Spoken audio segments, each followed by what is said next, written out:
Gracias. ሁሉ ጥያቄ ነበረኝ። እሺ አሁን እንስሳቶች ማለት ነው የዱር እንስሳቶች ምንድነው የዱር እንስሳቶች አሉ አይደለ? እና በራሳቸው ምናምን አንዱን ይበላልና ሐዲስ ላይ ደግሞ ምን ሰምቻለሁ ምንድነው ቀንድ የሌላት ሚዳቆ የሌላትን ከወጋቸው መልቂያማ እንትን ትከፍላለች ማነው ቀንድ እንዲኖራት ይደረግና ልክ ዱንያ ላይ ያደረሰችባትን በደል እሷ እንዴት ከፍል ይደረጋል ምናምን የሚል ሐዲስ ሰምቻለሁና ይሄ ነገር እንዴት ነው እስኪ አብራራልኝ።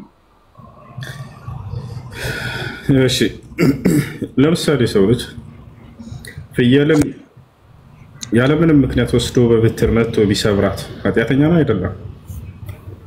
ነው ግን በስነ ስርዓት ሄዶ አርዶ ለምግብነት ቢጠቀም ቢበላት ገላልና ፍየልን ተብሎ ኃጢአተኛ ይቆጠራል? አይ አይቆጠርም ስለተፈቀደለት። ስለዚህ እነዚህ እንስሳቶች በመካከላቸው አላግባብ እንደዚህ ቀንድ ያላት ቀንድ የሌላትን ብትጎዳትና ብትሄድ ምንም ላትጠቀም ጎዳቸው። ነገር ግን በስነ ስርዓት ያ የሚመገብ የሆነ እንስሳት ያዝ አድርጎ ቢመገብ እንደ ኃጢአተኛ አይቆጠርም። ልክ ለሰው ልጅ እንደተረዳሽ። እሺ አሁን እነሱ ምርጫ የላቸውም የራሳቸው አሁን አንበሳ ቢዳቆን የሚበላው ተፈጥሮ ስለሆነ ነው። እንደገና ህፃናቶች የሚወለዱ አዳዲስ ጨቅላ እንትኖች ምናምን እንስሳቶችን ይበላሉ ምናምን ማለት ነው የማደግ መብት ያላቸው። እሱ ደግሞ ተፈጥሯቸው ነው። እሱ እንዴት ነው ታዲያ የማደግ መብት የሚባለው ማን ነው? እንደሱ ነው ነገራሽ። አጊቶ ሊበላ ይችላል። ይሄን እንስሳት በመብላቱ አይደለም የሚጠየቀው፣ ስለመብላቱ ሳይሆን የሚጠየቀው ያለምንም ያላግባብ ሄዶ ቢጎዳና ቢሄድ ነው።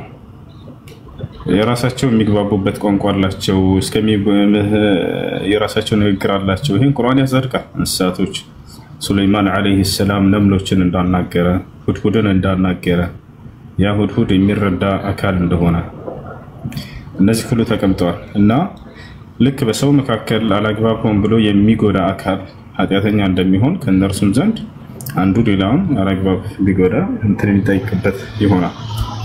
ነገር ግን ለምግብነት ብንጠቀም ኃጢአት እንደማይሆን ሁሉ ያም ሄዶ አንበሳው የሆነች ሚዳቋ አግኝቶ እንደ ምግብ ቢጠቀማት ቢበላት እንደ ወንጀለኛ አይቆጠርም፣ ወይንም ደግሞ በዛም የሚቀጣበት አይደለም። እሺ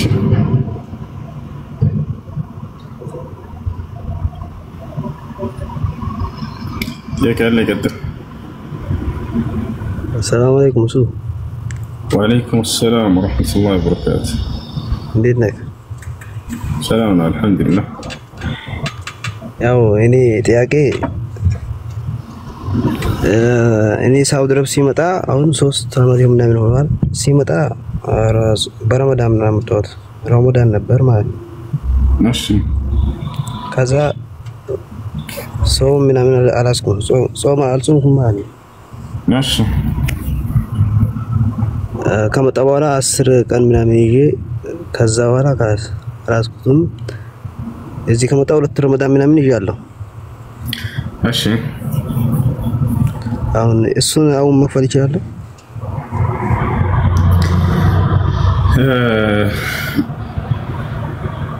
የረመዳን ቀጣ ያለበት ሰው ካለ ቀጣ ማውጣት ያለበት አሁን ያለምንም ምክንያት ቀጣዩ ረመዳን እስኪገባ ድረስ ያለ ምክንያት ያሳለፈ ሰው ቀጣም ከፈራም ግድ ይላል። ስለዚህ ቀጣም ከፈራም ታወጣለህ። እሺ ወንድም እስከዛሬ ቀጣ ማውጣት እንዳለበት ታውቃለህ አይደል?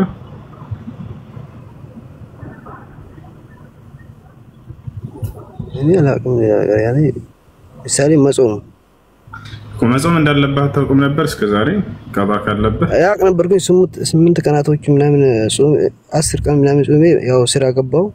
ስለዚህ ስራ እሺ ስለዚህ ስንት ቀን ያለብህ አስብና ያንን ያለብህን ቀጣ ትጾማለህ፣ ከፋራም ታወጣለህ። ከፋራ ለእያንዳንዱ ቀን አንዳንድ ምስኪን ማብላት፣ ይሄን ካልቻልክ ከአንዳንድ ኪሎ ከግማሽ ሩዝ እየገዛህ ለደሃዎች መስጠት።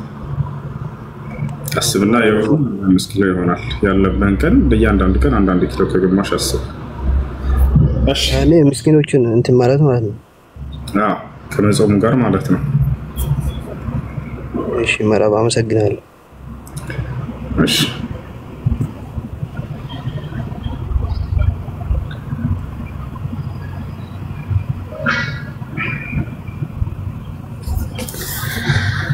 يا سلام.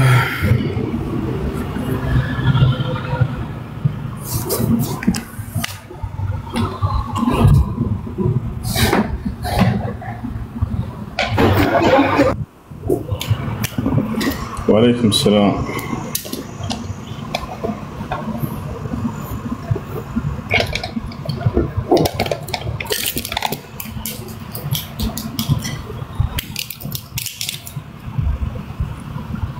السلام عليكم. وعليكم السلام. ሁሱ እኔ ጥያቄ ኢትዮጵያ ደላሎች አሉና ለምሳሌ ብዙ ብር የሚጠይቁ ያ ሰውዬ ቤተሰብ ምናምን የሚያስተዳድር ነው፣ ልጆች አሉት፣ ሚስት አለው። እንዲሁም ደግሞ ከዛ ይሄን ያክል ብር ካመጣሽ 70-60 ሺህ ካመጣሽ ወደ ውጭ ሰድሻለሁ እያሉ የሚወስዱት ብር እንዲሁም ቤተሰብ የሚያስተዳድሩበት ያ ብር ለቤተሰቡም ለሱም ሐራም ነው ወይስ እንዴት ነው? አላግባብ ብር ስለሚጠይቁ ነው። ያኔ ከፍ ያለ ብር ይጠይቃሉ። ከየትም አንጥተው ደግሞ እነዛ ሰዎች ይከፍላሉ። ተበደሩ ምንም አሉ ተቸጋግረው። እሱ ነገር እንዴት ይታያል? ሰውየው ላይ ሐራም ነው። ቤተሰቦች የሚያውቁ ከሆነ በሚያውቁት ነገር እንደ ሐራም አይቆጠርባቸው። ይህን እያወቁ ከሆነ በሐራም ገንዘብ እየበሉ እንደሆነ የሰዎችን ገንዘብ አላግባብ እየተቀበለ እንደሚያበላቸው እያወቁ ከበሉ የዛኔ ሐራም ይሆንባቸው። እሺ እሺ ጀዛከላ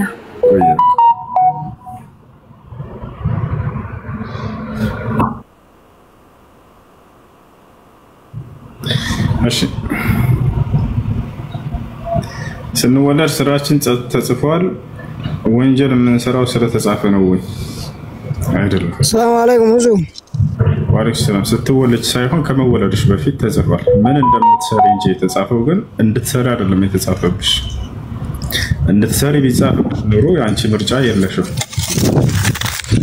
እንደሱ ሳይሆን እንደምትሰሪ ቀድሞ ያውቀዋል አምላክ አላህ ሱብሓነሁ ወተዓላ። የወደፊትን ሁሉ የሚያውቅ ነውና ቢጻፍም ባይጻፍም ያን መስራት አይቀርም። ያ በራስሽ ነፃ ምርጫ ፍቃድ የምትሰሪው እንጂ እንድትሰሪ ተጽፎብሽ አይደለም። እሺ አላህ ሱብሓነሁ ወተዓላ ኃጢአትን ወይንም ጽድቅን ለራሳችን ነፃ ምርጫ ፍቃድ ነው የሰጠን እንድንሰራ እንጂ ቀድሞ ለአንዱ መልካምነት። ብዙ እንዴት ነህ? ሰላም ነው ወይ? ደህና ነው ያለው አልሐምዱሊላህ።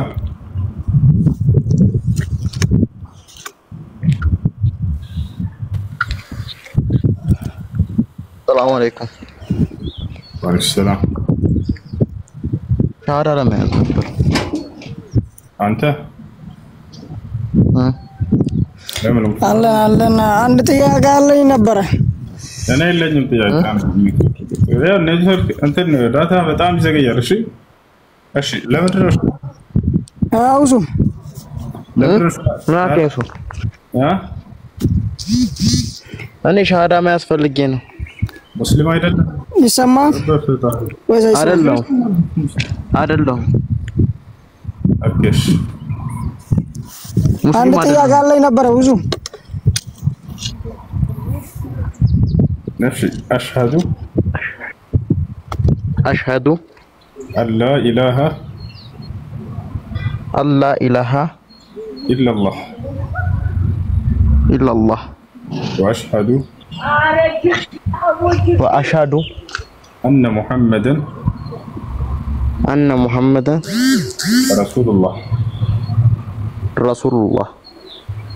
ما شاء الله. أنا كوكال شهادة قال ولما مسكر قال عبارات ترجموا أشهد أن لا إله إلا الله مالت إنه كأنك الله مستقل نعم ذاك اللي بيجي مسكر مالت سين وأشهد أن محمد رسول الله ترجموا محمد إن الله ملك تجعلنا نبينا رسول مسكر الله مالتنا. ماشي سلسلة السجاجر ونحن توكلنا. لا لكم. مسلم قاعدين يشوف أقرب تاجينا አሉ በቃ ጠይቃቸው። ስለ ሶላት አሰጋገር በጣም ቀላል ነው። ወደ አደራረግ ሶላት አሰጋገር ያሳይሃል። ሶላት መስከር ትጀምራለህ። ስምህ ማን ነበር? በረከት። እሺ መቀየር ካልፈለክ ስሙ ችግር የለበትም። እሺ መቀየር የምትፈልግ ከሆነ ደስ ያለህን ስም መቀየር ትችላለህ። ከፈለክ መቀየር ፈልጋለሁ። እሺ ደስ ይላል። ሪጃል መልካም። እሺ ጥሩ ስም ነው። رجال رسمنا رجال وند ማለት ነው አይሽ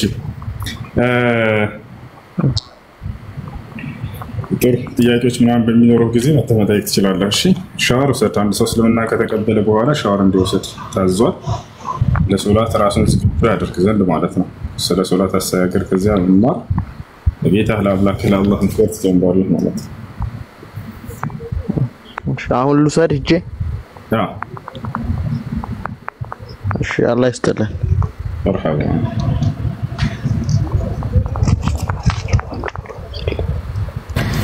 أعوذ بالله من الشيطان الرجيم بسم الله الرحمن الرحيم تبارك الذي نزل الفرقان على عبده ليكون للعالمين نذيرا الذي له ملك السماوات والأرض ولم يتخذ ولدا ولم يكن له شريك في الملك وخلق كل شيء فقدره تقديرا واتخذوا من دونه آلهة لا يخلقون شيئا وهم يخلقون ولا يملكون لأنفسهم ضرا ولا نفعا ولا يملكون موتا ولا حياة ولا نشورا وقال الذين كفروا إن هذا إلا إفك افتراه وأعانه عليه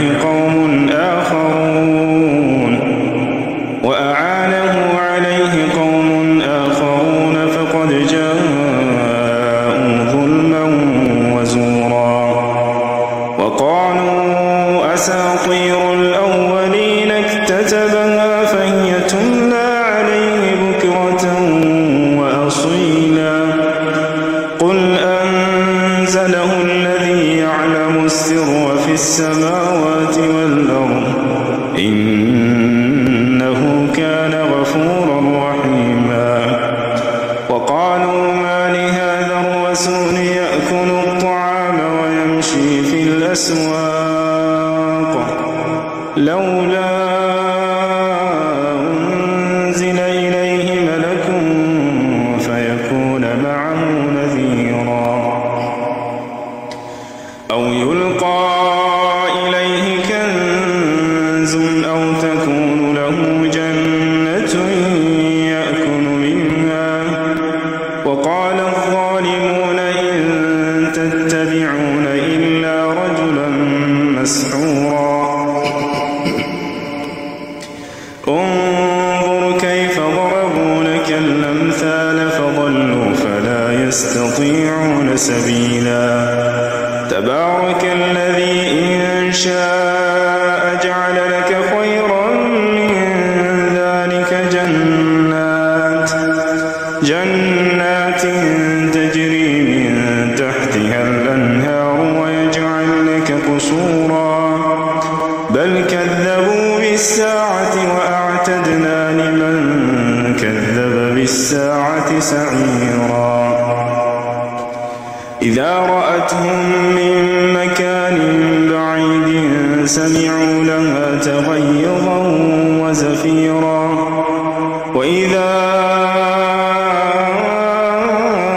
ألقوا منها مكانا ضيقا مقرنين دعوا هنالك ثبورا لا تدعوا اليوم ثبورا واحدا وادعوا ثبورا كثيرا قل أذلك خير أم جنة الخلد التي وعد المتقون كانت لهم جزاء ومصيرا لهم فيها ما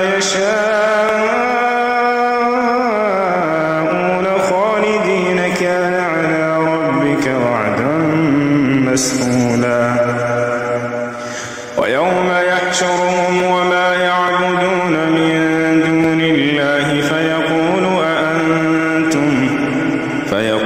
أأنتم أضللتم عبادي هؤلاء المرسلين قالوا سبحانك ما كان ينبغي لنا أن نتخذ من دونك من أولياء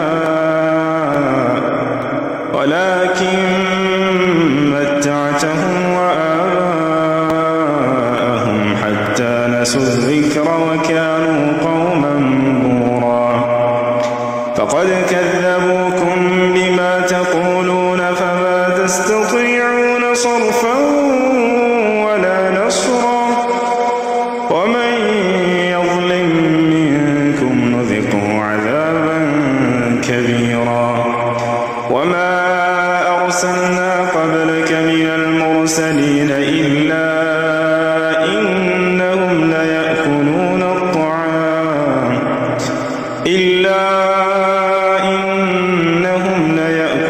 الطعام ويمشون في الأسواق وجعلنا بعضكم لبعض فتنة لتصبرون وكان ربك بصيرا وقال الذين لا يرجون لقاءنا لولا أنزل علينا الملائكة أو نرى ربنا لقد استكبروا في أنفسهم وعتوا عتوا كبيرا يوم يرون الملائكة لا بشرى يومئذ للمجرمين ويقولون حجرا محجورا وقدمنا إلى ما عملوا من عمل فجعلناه هباء منثورا أصحاب الجنة يومئذ خير مستقرا وأحسن مقيلا ويوم تشقق السماء بالغمام ونزل الملائكة تنزيلا الملك يومئذ الحق للرحمن وكان يوما على الكافرين عسيرا ويوم يعض الظالم على يديه يقول يا ليتني اتخذت مع الرسول سبيلا يا ويلتى ليتني لم أتخذ فلانا خليلا لقد أضلني عن الذكر بعد إذ جاءني وكان الشيطان للإنسان خذولا وقال الرسول يا رب إن قومي اتخذوا هذا القرآن مهجورا وكذلك جعلنا لكل نبي عدوا من المجرمين وكفى بربك هاديا ونصيرا وقال الذين كفروا لولا نزل عليه القرآن جملة واحدة كذلك لنثبت به فؤادك ورتلناه ترتيلا ولا يأتونك بمثل إلا جئناك بالحق وأحسن تفسيرا الذين يحشرون على وجوههم إلى جهنم أولئك شر مكانا وأضل سبيلا ولقد آتينا موسى الكتاب وجعلنا معه أخاه هارون وزيرا فقلنا اذهبا إلى القوم الذين كذبوا بآياتنا فدمرناهم تدميرا وقوم نوح لما كذبوا الرسل أغرقناهم وجعلناهم للناس آية وأعتدنا للظالمين عذابا أليما وعادا وثمود وأصحاب الرس وقرونا بين ذلك كثيرا وكلا ضربنا له الأمثال وكلا تدبرنا تتبيرا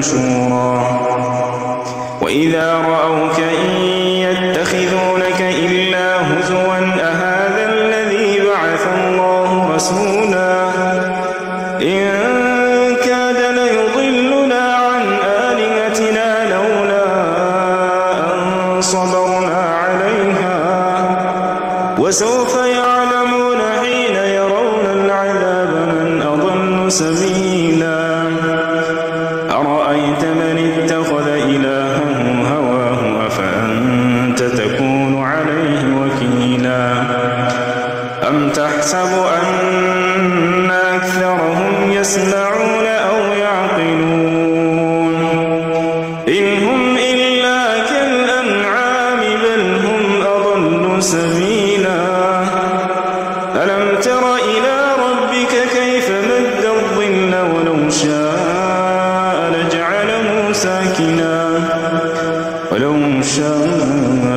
لجعله ساكنا ثم جعلنا الشمس عليه دليلا ثم قبضناه إلينا قبضا يسيرا وهو الذي جعل لكم الليل لباسا والنوم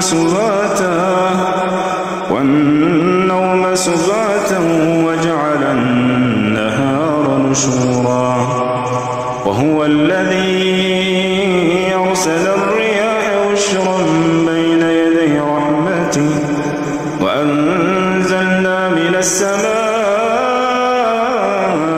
ماء طهورا لنحيي به بلدة ميتا ونسقيه مما خلقنا أنعاما وأناسيا كثيرا ولقد صرفناه بينهم ليذكروا فأبى أكثر الناس إلا كفورا ولو شئنا لبعثنا في كل قرية نذيرا فلا تطع الكافرين وجاهدهم به جهادا كبيرا وهو الذي مرج البحرين هذا عذب فرات وهذا ملح أجاج وجعل بينهما برزخا وحجرا محجورا وهو الذي خلق من الماء بشرا فجعله نسبا وصهرا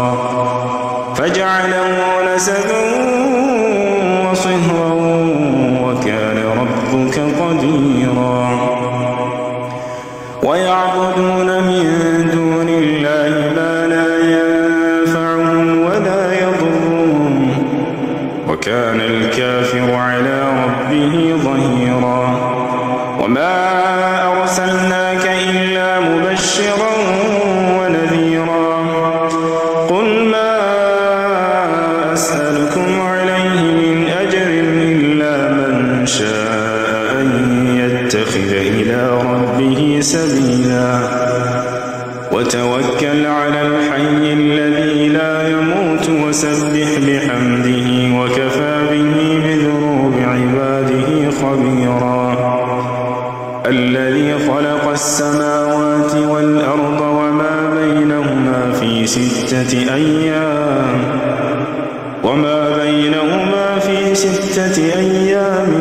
ثم استوى على العرش الرحمن فاسأل به خبيرا وإذا قيل لهم اسجدوا للرحمن قالوا وما الرحمن أنسجد لما تأمرنا وزادهم نفورا تبارك الذي جعل في السماء بروجا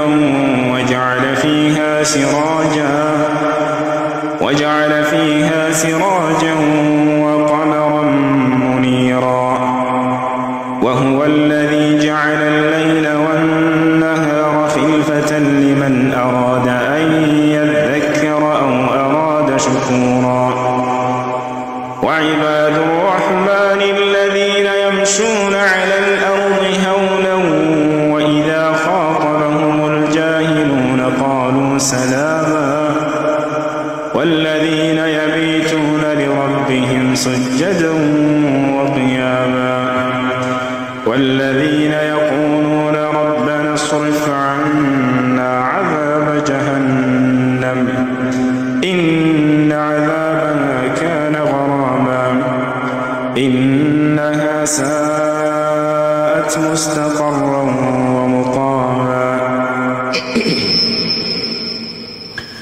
والذين إذا أنفقوا لم يسرفوا ولم يقتروا وكان بين ذلك قواما والذين لا يدعون مع الله إلها آخر ولا يقتلون النفس التي حرم الله إلا بالحق ولا يزنون ومن يفعل ذلك يلقى أثاما يضاعف له العذاب يوم القيامة ويخلد فيه مهانا إلا من تاب وآمن وعمل عملا صالحا فأولئك يبدل الله سيئاتهم حسنات وكان الله غفورا رحيما ومن تاب وعمل صالحا فإنه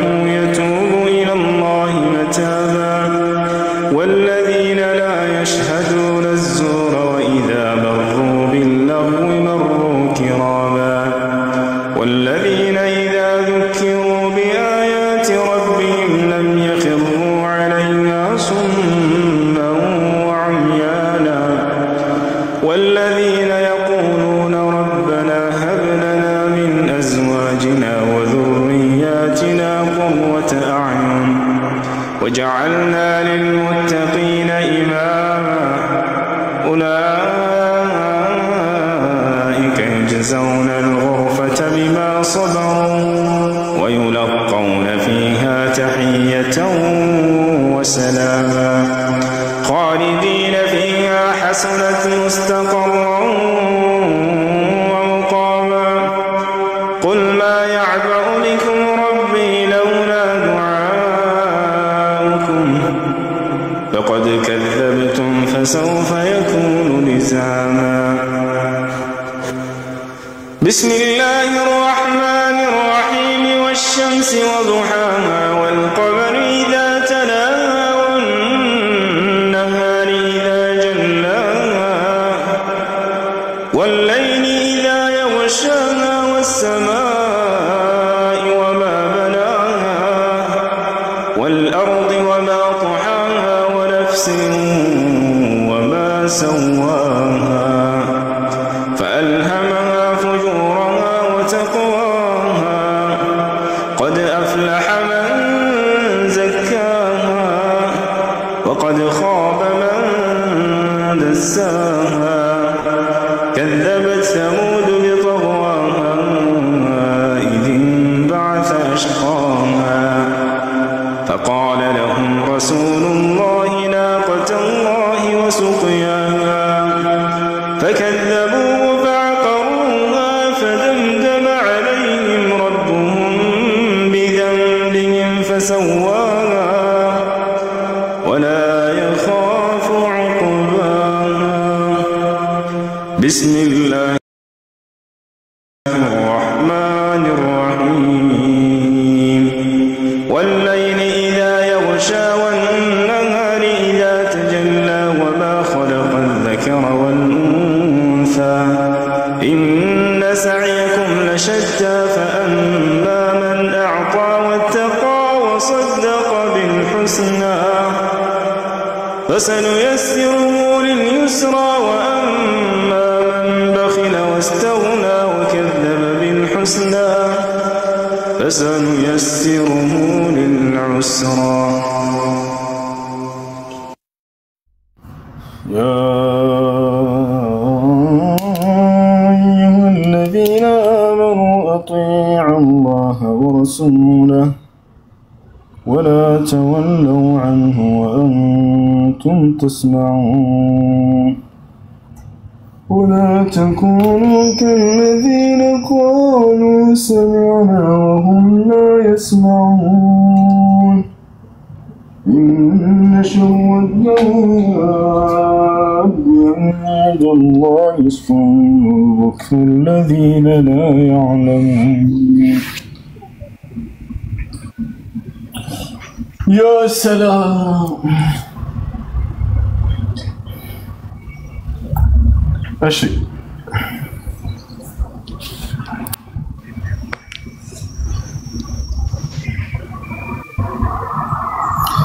يا كلاش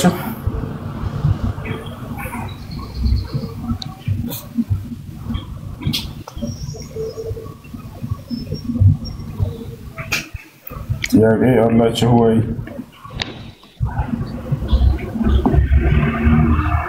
السلام عليكم. وعليكم السلام.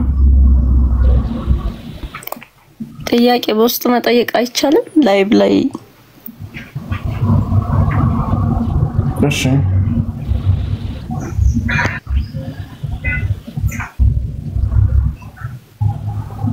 ጥያቄ አለ ይገጣ። ሰላም አለይኩም። ወአለይኩም ሰላም።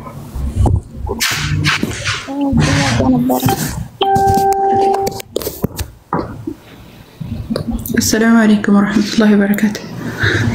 وعليكم السلام ورحمة الله. أني لديك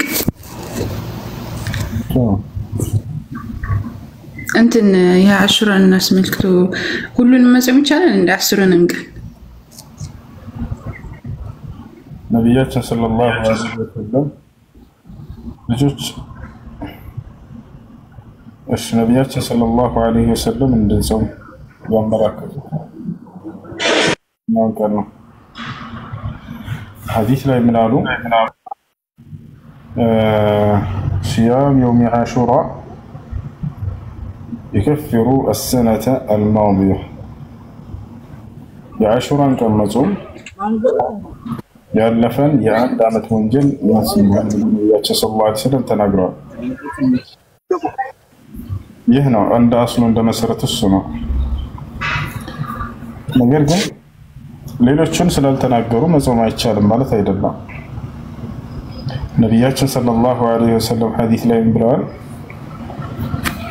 በሌላ ሐዲስ ላይ أفضل الصيام بعد شهر أفضل الصيام بعد شهر رمضان شهر الله المحرم بلال كرمضان ور بمكته بلاج يصوم ور محرم ور بلال شهر الله المحرم ولا الله سبحانه وتعالى يتتقى هنا يا ورعينتنا يا الله ور تبلو تقلصان يعني تشريفا له لرسولك الناس يبان هي ور كليلوچ وراتوچ يمجمر ورناونا የረበኛ ወራት አቆጣጠር ወይም የጨረቃ ወራት አቆጣጠር شهر الله المحرم በሚል ወደ እርሱ ተጠግቷል። እንዳጠቃላይ በዚህ ወር ጾም ማብዛት በጣም ተወዳጅ ነገር ነው። ነብያችን ሰለላሁ ዐለይሂ ወሰለም ከረመዳን ወር በመቀጠል በላጩ የጾም ወር የሙሐረም ወር ነው ብለዋል እና ስለዚህ መጾም ትችላላችሁ ሙሐረም ወር። እሺ جزاك الله خير وبارك الله فيك. وياكم እኔ የምናገረው ነገር ነበር። እሺ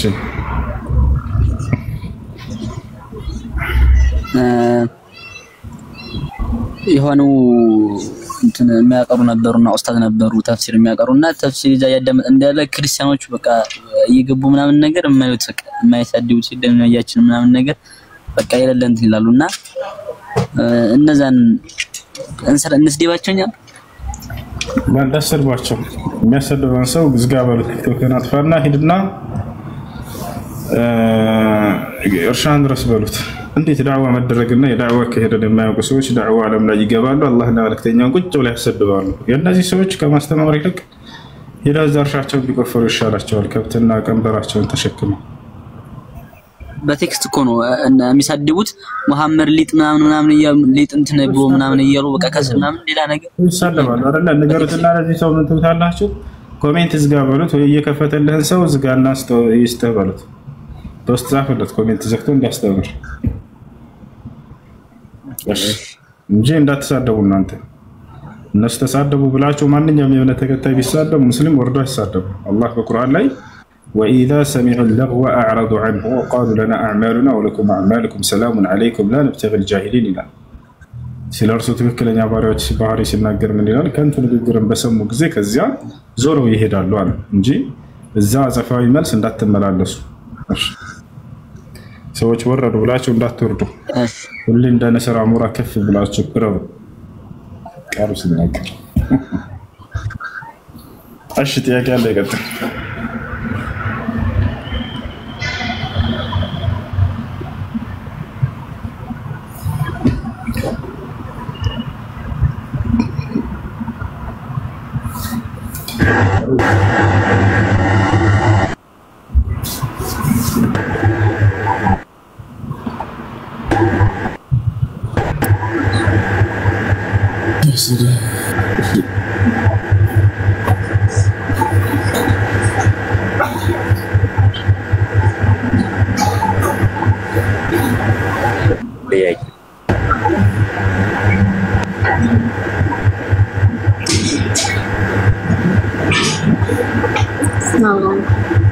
وعليكم السلام.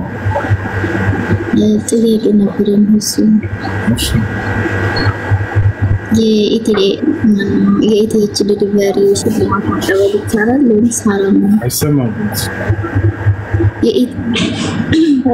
የኢቲኤች ዲሊቨሪ ሽልማት መቀበል ይቻላል ወይስ ሐራም ነው? ሽልማቱ ምን አስመልክቶ ነው? ሽልማቱ ምን አስመልክቶ ነው? ምን ስላደረጋችሁ ከእናንተ የሚጠቀመው ምንድነው? ምንም አይደለም። ያኔ እቃ ትጠልባለህ በብር ማለት ነው የምትፈልገውን እቃ። ከዛ በኋላ የሆነ ሽልማት አለው እጣ እየወጣ። እሺ ስጦታ ሀዲያ ከሆነ ከዛ አገልግሎት ስለተጠቀማችሁ ማበረታቻ የሚሆን ስጦታ ቢሰጣችሁ ሀዲያ እስከሆነ ድረስ መጠቀም ችግር የለም። ጀዛከላህ ኸይር ወያኩም።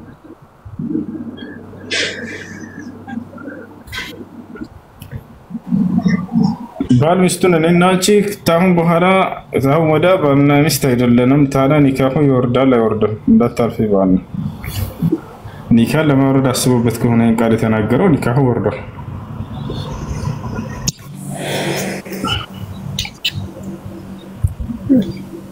አድሚኖች ካላችሁ አስገባችሁ ጥያቄ ምትከራለ። እሺ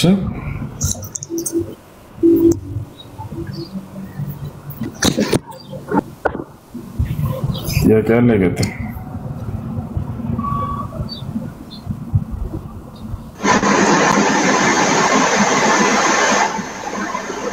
السلام عليكم ورحمة الله وبركاته. وعليكم السلام ورحمة الله وبركاته. تمساي سمو. وعليكم السلام. ጥያቄ ነበረኝ። እሺ ጥያቄ ያው ቤተሰቦቼ ክርስቲያን ናቸው። ባለፈው የሆነ ጥያቄ ተጠይቀው ስትመልስ ሰማሁና ለክርስቲያኖች ባልሚውን እንኳን ያደረሳችሁ እንዳትሉ እና አይፈቀድም ምናምን እያልክ ነበርና እና ቤተሰቦቼ ያው ሁሉም ክርስቲያን ናቸው። በቤተሰቦቼ ውስጥ እኔ ነኝ ሙስሊም። እንዴት ነው ከዚህ በፊት ያው እኔ እየሰጠው ለባልሚውን ለምንም እያስገባው ነበር። ያው ያኔ ጥሩ አይደለም ማለት ነው። ስላለፈው ባለፈው ነገር አትጠይቅበትም። ባለማወቅ ስለሆነ ያደረግሽ ባለማወቅ ኃጢአት የሰራ ሰው እንደ ወንጀል አይቆጠርበትም። ነገር ግን ካወቅሽ በኋላ ይሄን መተው አለብሽ። የበዓል ቀን እንትን ማለት አይቻልም። የበዓል ቀን ውጭ ዓመቱን ሙሉ መርዳት ትችላላችሁ። የሚረዳ ነገር ኖርማል ምግብ የሚሆኑት የሚለብሱት መታጠቢያ ያስፈልጋቸው እንዳትተዋቸው ወርዳቸው። የበዓል ቀን ሲቀር እዛን የሚሰሩት አምልኮ ለኢየሱስ ክርስቶስ ነው አይደል? ስለዚህ በዚያ ነገር ላይ መተባበር ተገቢ አይደለም። እንደውም ከዚያ መንገድ እንደው ማርና ያለባቸው አዝኖብኝም ያው አባቱና እናቴ ክርስቲያን ናቸው። በዛ ላይ ያኔ እኔ ካረዳውን እኔ መጠበቃቸው መቼ ይቀራል? ያኔ እኔ አሁን ያን ነገር እንደዛ አይፈቀድም ብል በእኔ አያዝኑ ቢያዝኑ ተጠያቂ አይደለሽም። ስለ ማን ነው ከአላህ ሱብሓነሁ ወተዓላ ለሌላ አካል አምልኮ ሊሰራበት ስለሆነ ለዚያ ነገር መርዳት አይቻልም። ሁለተኛ ጥያቄ ወንድሜ ወደ አኬራ ሄዷልና ክርስቲያን ነው ለሱ ብዬ በስሙ ሰደቃ ቢያወጣ ይደርሳል? አይቻልም። አላህ Subhanahu Wa Ta'ala ለካደ ሰው ማድረግ አይቻልም። ሰደቃም ዱዓም ማድረግ አይቻልም። ሶስተኛ ጥያቄ ይሄ ያኔ ጥያቄ የሆነብኝ ነው። ወሃቢይ የሚባል ሰውና ወሃቢ ማለት የሆነ ጥያቄ የሆነ ጥንካሬ ያለ ጥያቄ ስመልስላቸው ወሃቢ ልትሆኚ ነው ምናምን ይባላል። በእስልምና ወሃቢ ምንድነው? በምንድነው ወሃቢ ስም የተጠራው? እሺ አንድ መሐመድ ኢብኑ አብዱል ወሃብ የሚባል ሰው ነበር። ሳውዲ አረቢያ ላይ ነበረ።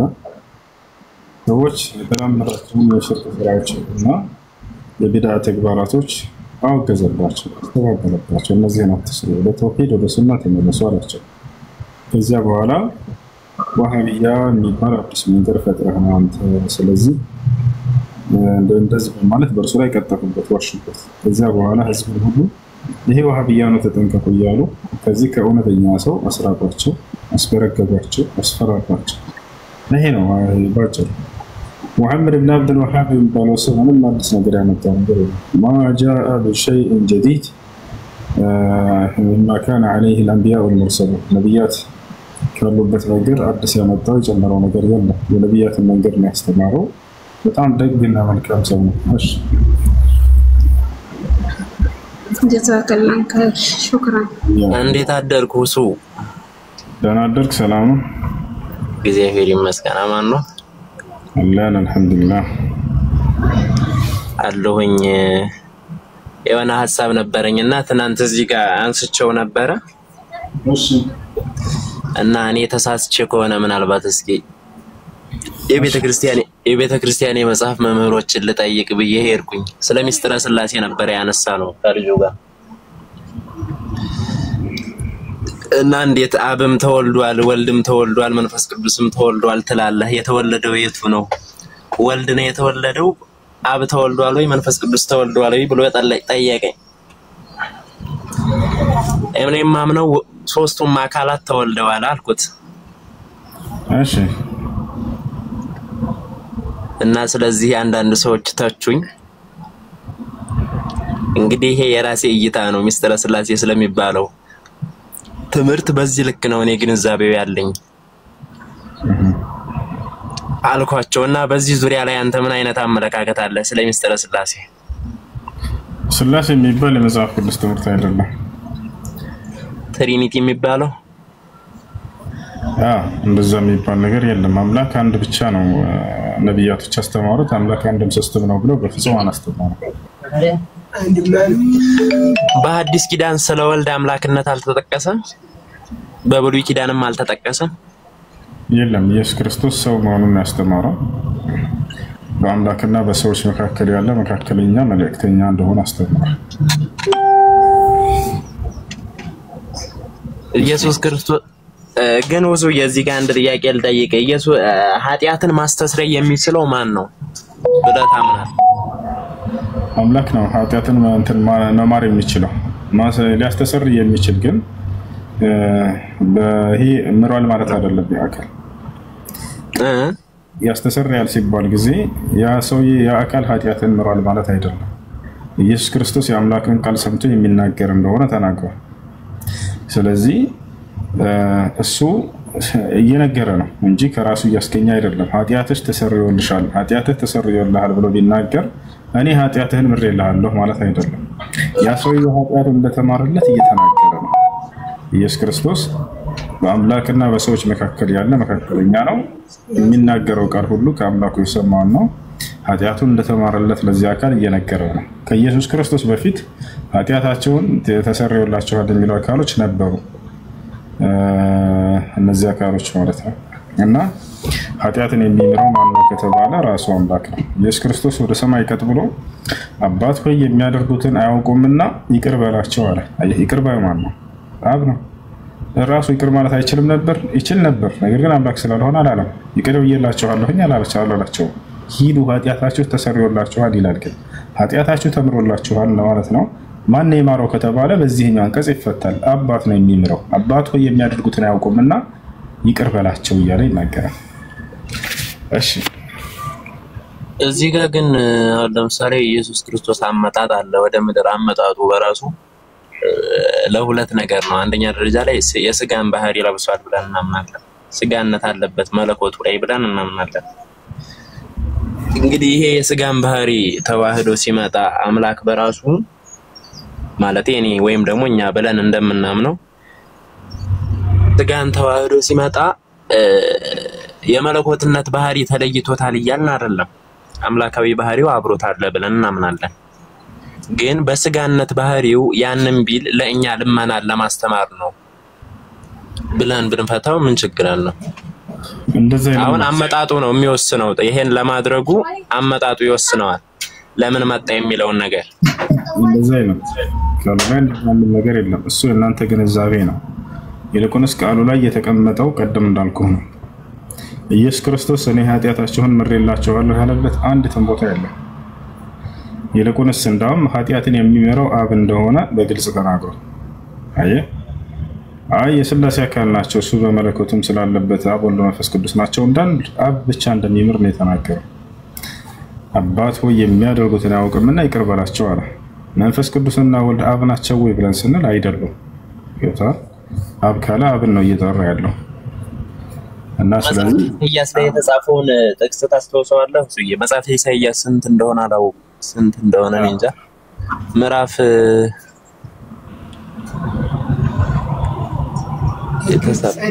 ስለ ኢየሱስ ክርስቶስ ትንቢት የተጻፈ ነውና ምዕራፉ ጠፋብኝ። ኃያል መካሪ ዘላለም አባት ይሉኛል የሚል ነገር አለ። ምዕራፍ ስንት እንደሆነ አላውቅም። እሺ ኢሳይያስ 9:6 ያ ስለ ኢየሱስ ክርስቶስ አይደለም የሚናገረው። እንዴት? ሕፃን ተወልዶልናል ወንድ ልጅም ተሰጥቶናል። አዎ ልክ አለቅነትም በጫንቃው ላይ ተደርጓል ይላል። እሺ ስሙም ድንቅ መካር ኃያል አምላክ የዘላለም አባት ተብሎ ይጠራል ይላል። ኢየሱስ ክርስቶስ ድንቅ መካር ተብሎ የተጠራበት ቦታ አለ?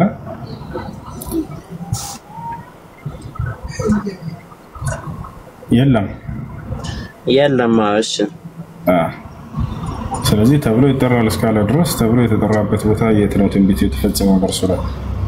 አንደኛ ነው። ሁለተኛ ይህን ጥቅስ ለኢየሱስ ክርስቶስ ነው ብሎ የተናገረ አንድም የአዲስ ኪዳን ባለቤት የለም።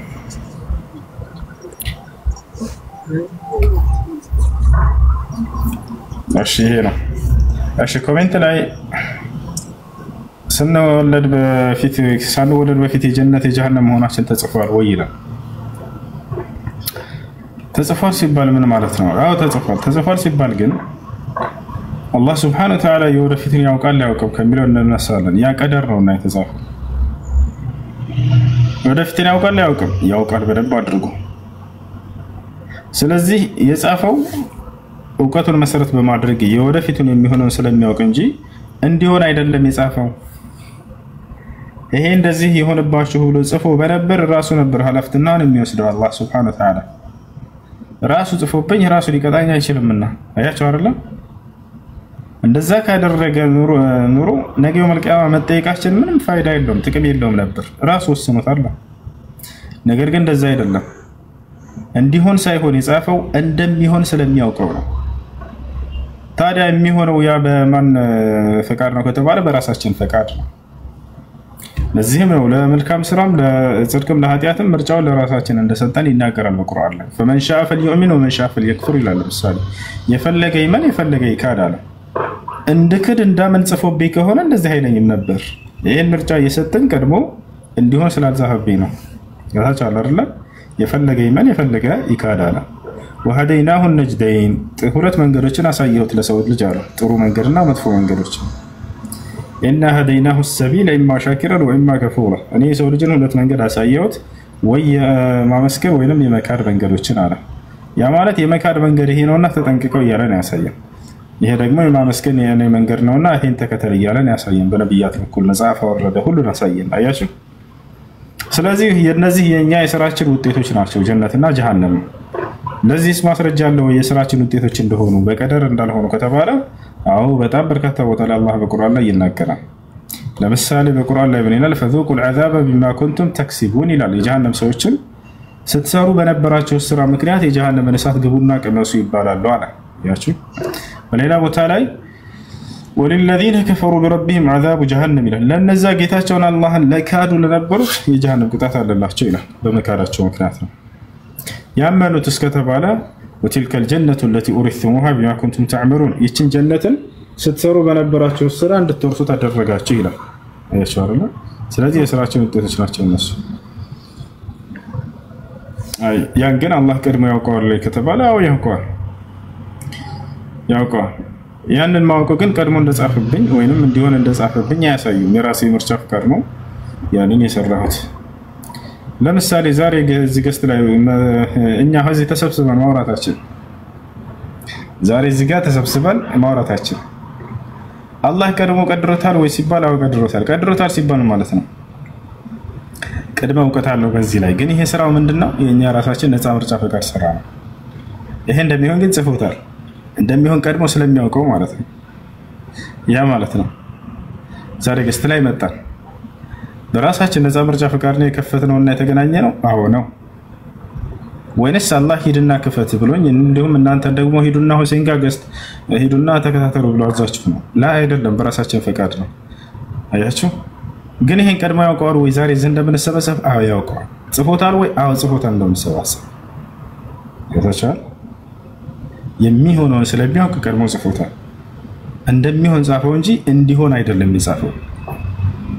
እንዲሆን አንተ ለኃጢአት አንተ ለጽድቅ ብሎ ማንንም ለይቶ አምላክ አላህ Subhanahu Wa Ta'ala ያዘጋጀው የለም። ነፃ ምርጫ ፈቃድ አድርጎ ነው የፈጠረን ማለት ነው። ይሄን ይመስላል። እሺ ኮሜንት ላይ ነፃ ምርጫ ፈቃድ ነፃ ምርጫ የለንም ማለት ክርስቲያን ስለሆን ካው እንደ ክርስትና የለም። አስቀድሞ ተወስኗል ሁሉ ነገር። እሺ ጥያቄ ያለው ካለ አስገቡት። መግባት ይፈልግ ካለ አስገቡት።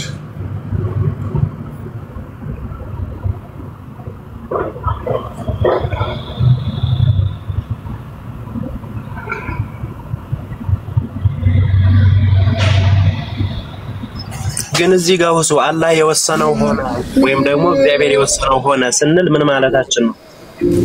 በዛ ላይ ቅድመ እውቀት አለው ማለት ነው። ውሳኔ የሚባለው ነገርስ ምንድነው ታዲያ? ቅድመ እውቀት ቀዳር ይባላል። እሱ ቅድመ እውቀት አለው አላህ ወይንስ ራሱ ቀድሞ ወስኖብህ? ራሱ ቀድሞ ወስኖብህ? አዎ በዚህ አትጠየቅም። ራሱ ቀድሞ በወሰነብኝ ነገር ላይ አምላክ አይጠይቀኝም። ሴት ልጅ እንድትሆን ሴት ልጅ የወሰነባት ራሱ አምላክ ነው አላህ። ነገ ትንሣኤ ቀን ለምን ወንድ ሆንክ ብሎ አይቀጣኝም። ለምን ሴት ሆንሽ ብሎ አይቀጣት። ቀይ ጥቁር ከለሮቻችን የተፈጠርንበት የራሱ ውሳኔ ነው። ጥቁር ስለሆንኩኝ ነገ የቂያማ ቀን የትንሣኤ ቀን ለምን ጥቁር ሆንክ ለምን ቀይ አልሆንክም ብሎ አይቀጣኝ አይችልም። ያን እናትና አባቶችን የመረጠልኝ ራሱ ሀገሬን የመረጠልኝ ራሱ በዚህ ዘመን እንድኖር የመረጠልኝ ራሱ ነው። በእነዚህ ነገራቶች በፍጹም አይጠይቀንም። ራሱ ቀድሞ በወሰናቸው ነገራቶች ለእኔ ምርጫ በሰጠኝ ነገራቶች በእነዚያ ብቻ ነው የምታስበው። ክርስቲያን መሆንስ ይላል ጥሩ ክርስቲያን መሆነ አምላክ አላህ Subhanahu Wa Ta'ala በዚህ ነገር ላይ ይጠይቃል። ለምን? እሱ የራሱ ምርጫ ነውና። እሺ ህፃን እያለ ሰውየው ቢሞት ምርጫው የዛኔ ያውቅም የህፃን ልጅ እንበል በዚህ አይጠይቀዋል ወይ? አይጠይቅም። እየሷረ ህፃን ሆኖ የክርስቲያን ልጅ ቢሞት ነብያችን ሰለላሁ ዐለይሂ ወሰለም አጥፋሉል ሙሽሪኪን ሲባሉ አጥፋሉል ሙሽሪኮች የህፃናት ካዲያን ህፃናት ልጆች ይቀጣሉ ወይ ሲባሉ አይቀጡም ብሎ ተናግረዋል። ለምን? እነዚህ ልጆች ገና የሚመርጡበት ጊዜና ዘመን ላይ አይደሉም። ገና አይምሯቸው ጽድቅንና ኃጢአትን የሚለይበት እድሜ ላይ አልደረሱም።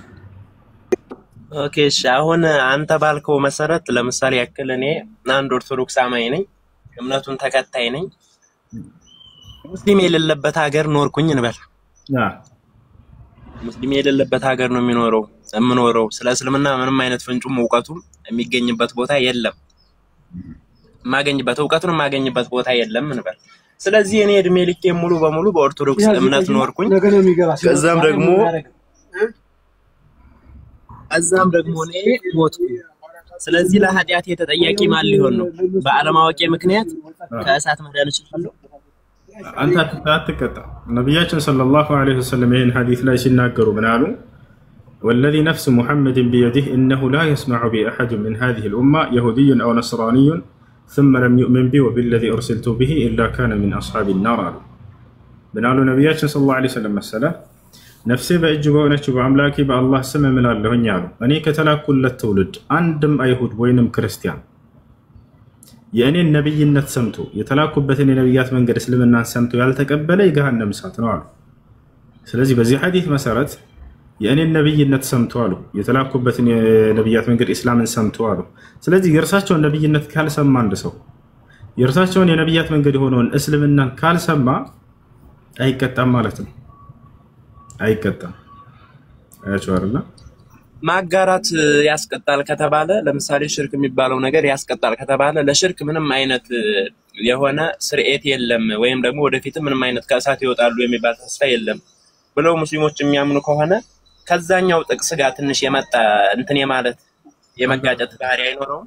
አልደረሰው ደርሶት ከሆነ ነው እሱ ደርሶት ካጋራ ነው ወጣላ አይደለ? ደርሶት ካጋራ ነው ደርሶት ለምሳሌ ተዋታጋራ ተብሎ ይሄ ሽርክ ነው የሚለው ደርሶት ሁጃ ቆሞበት ማስረጃ ደርሶት አይ እኔ አልቀበልም ብሎ አሸፈረኝ ብሎ እንቢ ያለን አምላክ አላህ የሚቀጣ አላህ በቁርአን ላይ ወማ ኩና ሙዓዚቢን ሐታ ነብዓተ ረሱላ ይላል። እኔ ነብይ መልእክተኛ ሳልክ የምቀጣ አይደለሁም ማለት አየ ነብይ ደርሶት መልእክተኛ ደርሶት አይ እኔ አልቀበልም አሸፈረኝ ያለ ሰው ነው። ስለዚህ ሽርክ ወይም ማጋራት የሚባለው ሽርክ መሆኑ ማጋራት መሆኑ ደርሶት ይሄ ሰውዬ አልቀበልም ያለ ሰው ከሆነ የሚቀጣው። ስለዚህ ብዙ በገጠር ደረጃ የሚኖሩ ሰዎች ይኖራሉ ተረዳኝ። እነዛ ሰዎች ስለዚህ ወደፊት ተስፋ አላቸው ማለት ነው። ምንም ካልደረሳቸው የነብያት መንገድ አው አምላክ አላህ ፍትሃዊ የሆነ አምላክ ነው። ምንም ምድር በእርሱ በነብያት በኩል የላከው መልእክት ሳይደርሳቸው እንደ ጥፋተኛ ቁጥሩ የሚቀጣባቸው መንገድ የለም። ያ ነው ደንቆሮስ እያለ ነው ኮሜንት ላይ ደንቆሮም እንደዚያው መስማት የማይችል መረዳት የማይችል አይምሮ ህመምተኛ የሆኑ ምንም የአምላክን ቃል በነብያት በኩል የመጣውን መረዳት የማይችሉ ከሆኑ እነዚህ ሰዎች ለምን በከተማ ውስጥ አይኖሩ? ለምን ህዝብ በሚኖርበት የእምነት ባለቤት የሚኖርበት መካከል አይኖሩ? መረዳት የማይችሉ ከሆነ አምላክ አላህ Subhanahu Wa Ta'ala ይቀጣቸው። እሺ ንጹህ አይምሮ ኑሯቸው ለአቅመ አዳም ለአቅመ ሔዋን ደርሰው የሚገነዘቡበት ንጹህ አይምሮ ኑሯቸው ደርሷቸው መልእክቱ አንቀበልም ካሉ ነው የሚቀጡት። አላህ በቁርአን ላይ رسلا مبشرين ومنذرين لئلا يكون للناس على الله حجة بعد الرسل وكان الله عزيزا حكيما ይላል። መልእክተኞችን አብሳሪዎችና አስጠንቃቂዎች አስፈራሪዎች አድርጌ ላኳቸዋል። ነገ ትንሣኤ ቀን ሰዎች ከአምላክ ፊት መረጃ እንዳይኖራቸው የማለት መረጃ ይኖራቸዋል ካልደረሳቸው ማለት ነው። ያው አልመጣልንም ማለት ይችላል ትንሣኤ ቀን ወይንም አልሰማህም አልደረሰኝም ማለት ይችላል ካልሰማ። ስለዚህ የሰማ አካል ንጹህ አይምሮ ኑሮት የተረዳ አካል ነው እንጂ የሚጠይቀው ዝም ብሎ ያልሰማና እንዲሁም ደንቆሮ የነበሩ ሰዎች ምንም መስማት ያልቻሉ እነዚህ የሚጠይቁበት መንገድ የለም። እሺ በነገራችን ላይ ግን ስለ ሻሃዳ ማለት ስለ ምስክርነት አንድ የሆነ ሐዲስ አንብቤ ነበርና አንድ ሰው መጨረሻው ላኢላሃ ኢላላህ ነው ከላኢላሃ ኢላላህ ከሆነ በእውነትም ጀነት ገባ የሚባል ነገር የሚል እይታ የነበረው ሐሳብ አንብቤ ነበርና ይህ ሰው ምንም አይነት ወንጀለኛ ቢሆን አሟሟቱ ይህ ከሆነ ምንም አይነት ለቅጣቱ ለሰራው ወንጀል ምንም አይነት ቅጣት ሳይገጥመው ቀጥታ ይገባል እንደማለት ነው። አላህ ዘንድ ያለው ኃጢአቱ ይማርለታል። ከሰዎች ጋር ያለው እንዳለ ነው። ሰዎችን በድሎ ከሆነ ነብያችን ሰለላሁ ዐለይሂ ወሰለም من قال لا اله الا الله دخل الجنه ሲሉ ጊዜ لا اله الا الله ያለ ገነት ገባ ሲሉ ያ ሰውዬ እንዳው ምንም አይቀጣም ማለት አይደለም። የሰዎችን ሐቅ በልቶ በድሎ አጭበርብሮ ሰርቆ መጥቶ ገድሎ ከሆነ ስለዚያ ይጠየቃል። በአላህና በእርሱ መካከል ያለ ኃጢአት ከሆነ ግን ይማርለታል። ለምሳሌ አስካሪ መጠጥ መጠጣት በአላህ ላይ ሲያጋራ እንደነበር ምናምን እንደዚህ አይነቶች ከሆኑ ከሰው ጋር ምንም ንክኪ የሌላቸው ከአላህ ጋር በእርሱና በአላህ መካከል ያሉ እነሱ ናቸው የሚማሩለት።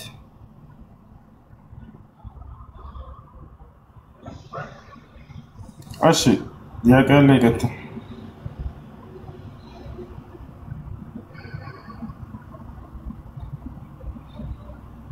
ጥያቄ አላችሁ? ሰላም አለይኩም። ወአለይኩም ሰላም ወራህመቱላሂ ወበረካቱ። እንዴት ነህ ወንድሜ? ሰላም ነው አልሐምዱሊላህ። ጥያቄ ነበረኝና እንትን ለምሳሌ እኔ መጠየቅ የፈለኩት ስለ ሰላት ነው። አሁን አንዳንዴ ውጪ ከነበርኩኝ ማለት ነው ሰዓት ቤት እስከምገባ ብዬ ሰዓት እንዳይረፍድብኝ ብዬ መስጂድ እሰግዳለሁ። ለምሳሌ በጀማዓ ለመስገድ ላይክ ከሁለት ረካዓ ሰግደን ለምሳሌ ዒሻን በለውና ከሁለት ረካዓ በኋላ ከደረስኩኝ ማለት ነው ከዛ በኋላ ያለው ሱረቱል ፋቲሃ ብቻ አይደለም የሚቀራው እና ከዛ ይዛኔ ጀምሬ ከዛ ሁለቱን የቀረኝን ማለት ነው ለመቀጠል ሱረቱል ፋቲሃ ብቻ ነው የምቀራው ወይስ ለምን የመጀመሪያው ስለመለጠኝ ማለት ነው ሱረቱል ፋቲሃ ብቻ ነው የምቀራው ወይስ ሁለተኛ እንትን ቁርአን መጨመር አለብኝ? ተህያቱ በፊት ላይ ከሆነሽ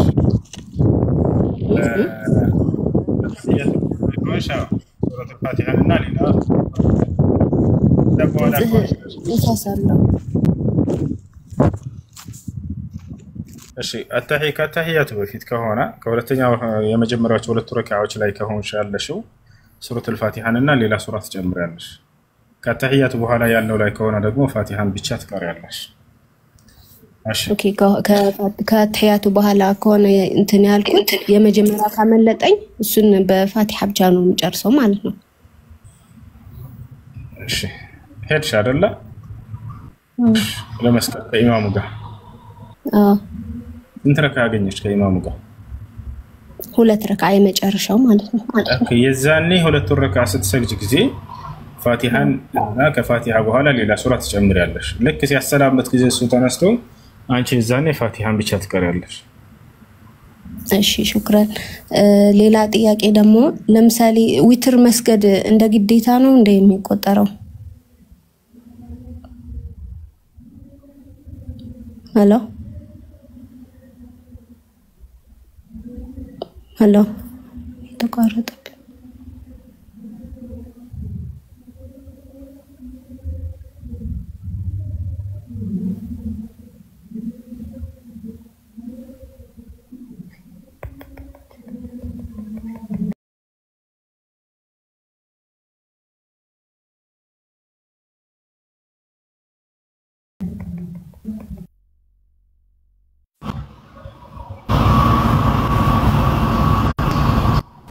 ሄሎ እሺ ሰማል ቀጥል። እሺ ዊትር መስገድ እንደ ግዴታ ነው የሚቆጠረው ወይስ እንዴት ነው? ካልሰገድኩኝ ከኢሻ በኋላ እንዴት ነው የምታየው? ግዴታ አይደለም ሱና ነው። እሺ አንድ ብቻ ከሰገድኩኝ በቂ ነው ለምሳሌ? ከአንድ ጀምሮ እሺ አላህ ይስጥልኝ።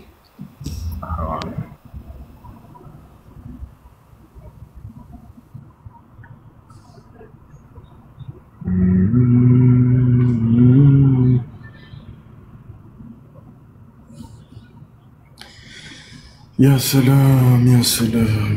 እሺ አማን ጥላሁን ሰላም አለይኩም። ወአለይኩም ሰላም ወራህመቱላህ። እንዴት አሉ? አለን አልሐምዱሊላህ። እሺ ጥያቄውን ጠይቅ ይችላል? ይችላል። አሁን አዛን እየተደረገ ይቀሙ የሚለውን ተከትለን ማለት ምን እንችላለን? ዱዓስ ማድረግ አንችልም? በእንትን በአዛን መሃል በአዛንና በኢቃማ አይደለም አዛን እያለ እዛ ዱዓ ማድረጋችን ማለት በአዛን አዛን እየተባለ ከሆነ ምን ማድረግ እንዳለብን ነብዩ ሰለላሁ ዐለይሂ ወሰለም ተናግረዋል። እሱ ልንገርህ እሱ ነው የምናደርገው። قال النبي صلى الله عليه وسلم إذا سمعتم النداء فقولوا مثل ما يقول المؤذن وإذا قال حي على الصلاة حي على الفلاح فقولوا لا حول ولا قوة إلا بالله وإذا انتهى من الأذان فقولوا اللهم رب هذه الدعوة التامة والصلاة القائمة آت محمدا الوسيلة والفضيلة وبعثه مقاما محمودا الذي وعدته. وفي رواية أخرى إنك لا تخفيه الميعاد. هذه العبارة إن كان فيها مقال لبعض أهل العلم لكنه لا حرج في من قالها. እሺ እና ይሄ ነው ነብያችን ሰለላሁ ዐለይሂ ወሰለም ምን አሉ? አዛን በሚያደርግ ጊዜ በምትሰሙ ጊዜ ሙአዚኑ ልክ እርሱ እንደሚለው እየተከታተላችሁት በለው አሉ። ያን ነው ማድረግ ያለብን እንጂ ዱዓ አድርጉ በመካከል አላሉ። ህያ ዐለ ሶላህ ህያ ዐለል ፈላህ የሚለው ላይ ሲደርስ ላ ሐውለ ወላ ቁወተ ኢላ ቢላህ ላ ሐውለ ወላ ቁወተ ኢላ ቢላህ ትላለህ። ወይ ነው ሌላ መጠየቅ እችላለሁ? ይቻላል። እኔ አሁን ቤት ነው የምውለው። ቁርአን መቅራት ፈልጋለሁ፣ ግን ቁርአን ሄጄም ለመቅራት የሚያስችል አቅም የለኝም። ግን በቃ ምንም ማድረግ አልችልም። በዚህ ራሱ በኦንላይን ጀምሬ ነበር። እዚህ ዳታው ኖርማል ስላለ ሊቋረጣል ብዙ ጊዜ እና ሰዎችን ዙሪያ ሳናግራቸው ይረሱኛል። እሺ የምታስቀሩ ወንዶች ካላችሁ እስኪ አስቀሩት። እስኪ አላህ ብላችሁ ማን ነው የሚያስቀራ? ኮሜንት ላይ ማን ነው ከወንዶች የሚያስቀራ? እኔ ብሎ ይጻፍ አንድ ወንድ እና አግዝ ታስቀሩት። ከዚህ በፊት 10 ጁዝ ደርሼ ነበረ። አሁን ግን ተመልሼ ቢያንስ 3 ጁዝ ነው ጀምር እንፈልግ 10 ጁዝ ያው ወንድም እኔ እያሉ እየጻፉ ነው ኮሜንት ላይ ያግዘዋል፣ ያስቀረዋል። ያ እሺ ፎሎ አረጋችኋለሁ በውስጥ ላውራችሁ። አያ አይሽ መርሐባ ሹክራን መርሐባ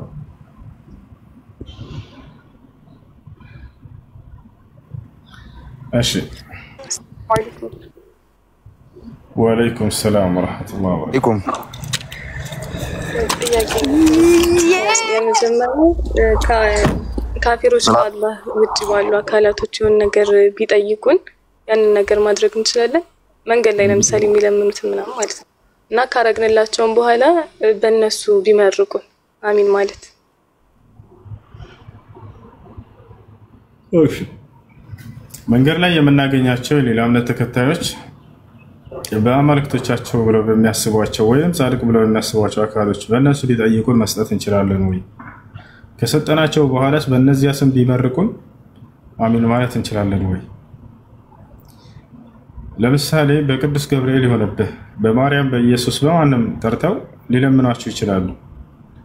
እነዚህን ሰዎች የሚለምኑ ሰዎችን መስጠት ይቻላል ወይ?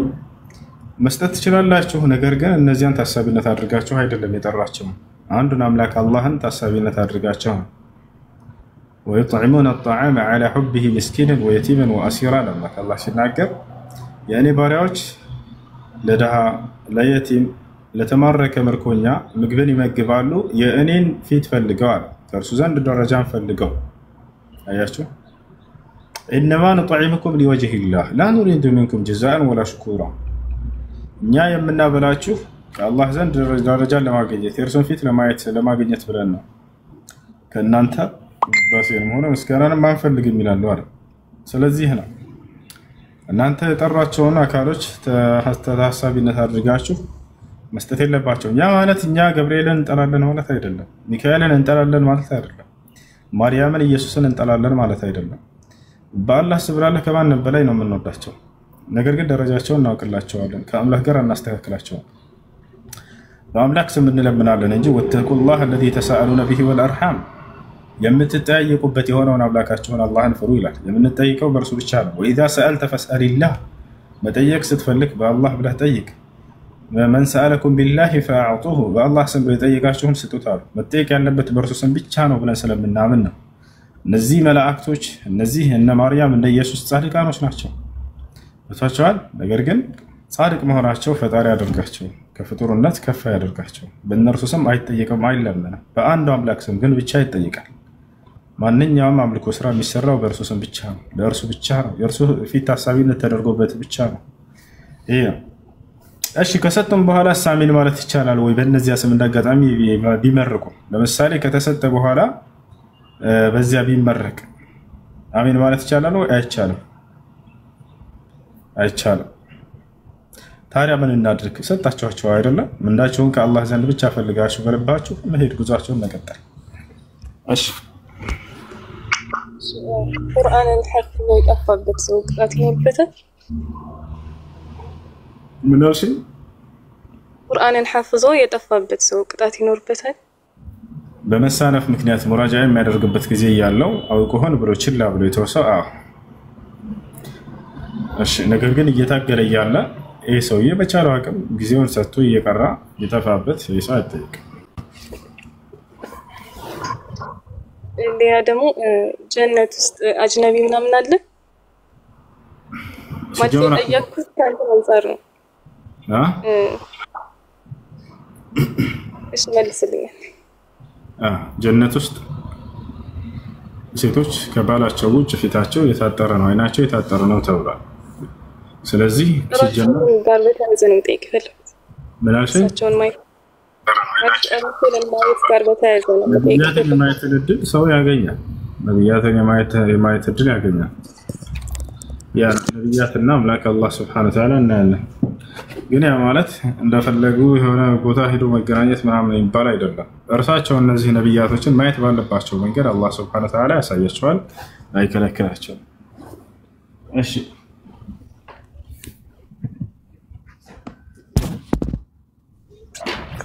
ጨርሳ ከሆነ ሁሱዬ አንድ የሆነ ሐዲስ አንብቤ ነበርና እሺ ይህ ሐዲስም አንዲት ሴት ወደ ነብዩ መጣች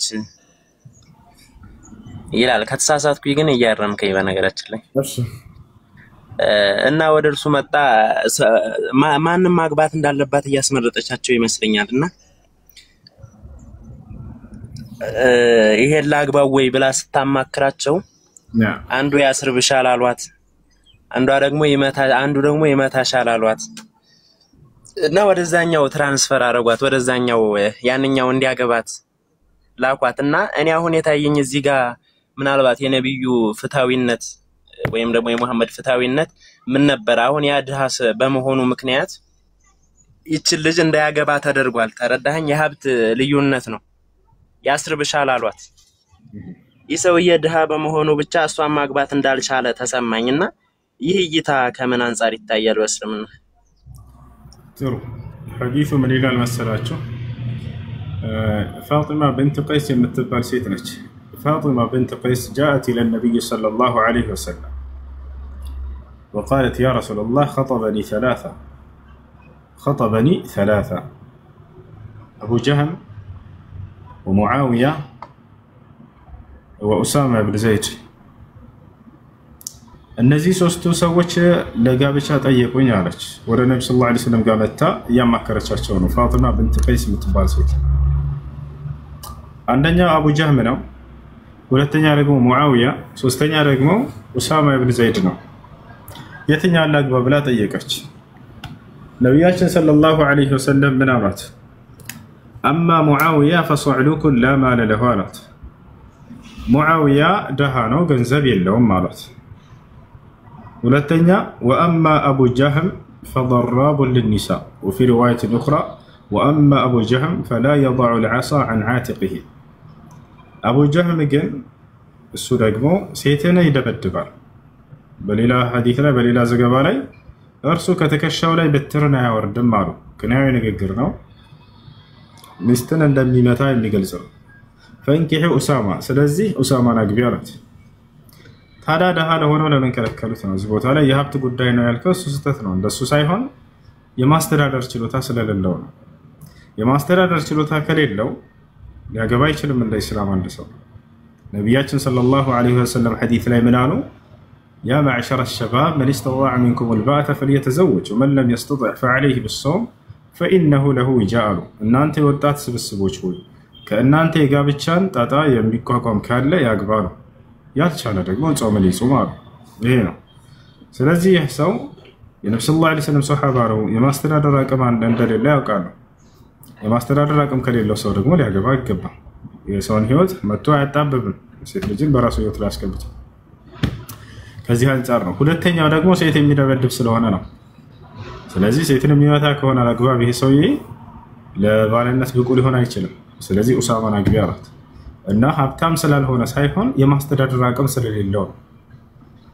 እሺ ኦኬስ የማስተዳደር አቅም ስለሌለው ልጅቷ ሌላ እንድታገባ ወደ ሌላ አመላከቷትና አሁን ትልቁ ነገር ይህ የዝሙትን በር አይከፍትም ወይ? ለምሳሌ ያክል ይህ ሰው እሷን ማግኘት አልቻለም፣ ሶስቱም ጠይቀዋታል። ያ ድሃ በመሆኑ ሌላ ዝሙት ውስጥ መግባት አይችሉም ወይ? ምክንያቱም የቁስ ነገር ነው። አሁን የለያቸው ቁስ ነው። ተረዳኸኝ? ምድራዊ እንትን የለያቸው። ስለዚህ ያ ድሃ ወደ ዝሙት መግባት አይችልም ወይ? የዘማዊነት በር አይከፈትለትም ወይ? እንደዚህ ሲያደርግ አሁን ወደ ሌላ ቢሄድ ይህ ሰው ተጠያቂነቱ ማን ሊሆን ነው? ማግባት አልቻለም። ራሱን ለመቆጠብ ከአንዲት ሴት ጋር አብሮ ለመኖር ሲባል ማግባት ፈለገ፣ ግን አልተሳካም። ሌላ ሰው ጋር ቢዘሙት ሌላ ነገር ቢያደርግ ተጠያቂ ላይ ይሆን ነው? እሺ አንተ የምታገባው መጥቶ አንድ ሰው የሚያገባው ራሱን ችሎ ሰዎችን ሲያስተዳድር ጊዜ ነው አይደለ?